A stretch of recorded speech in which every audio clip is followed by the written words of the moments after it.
The crisis in Ukraine looks to be escalating, and while it's hard to project Vladimir Putin's next move, it's also a question of what it means for world trade. John Phipps gives his thoughts from the farm this week. The recent successful counteroffensive by Ukrainian forces against Russian invaders surprised military experts around the world, including quite a few in Moscow. While the conduct of the war by the Ukrainian army has been impressive, the abysmal performance by Russian forces has been an even bigger story. Inadequate logistics, poor planning, and low troop morale. Even Western experts have been stunned by the inept performance of what was once considered a formidable army. Now throw in the draft and see how that works. Recently, for the first time, there is limited but serious criticism of both Putin and his policies in the Russian media.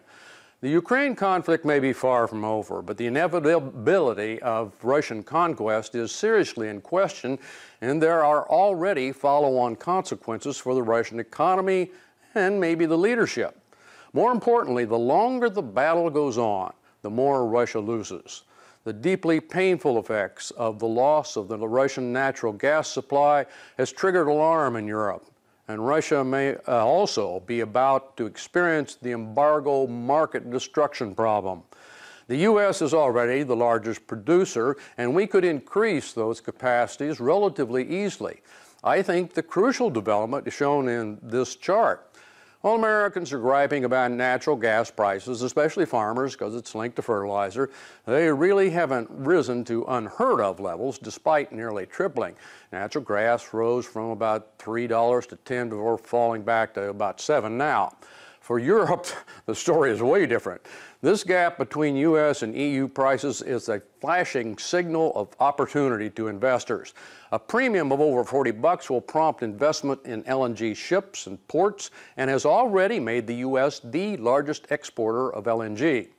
With transportation all that prevents our natural gas prices from rising toward global prices, trade flows are already shifting. The majority of our exports now go to Europe instead of Asia. The EU is also speeding construction of new pipelines in Portugal and Turkey and considering others. Seems like I remember an embargo that backfired similarly. And the more drawn out this conflict becomes, the more likely replacement sources and natural gas trade flows will compensate to capture those huge profits triggered by energy economic warfare. Soybean farmers at least may wonder if Putin's embargo may become a Brazil-sized blunder. Thanks, John, and we'll make sure to get those comments posted on our YouTube page. Well, when we come back, Machinery Pete joins us this weekend for Tractor Tales.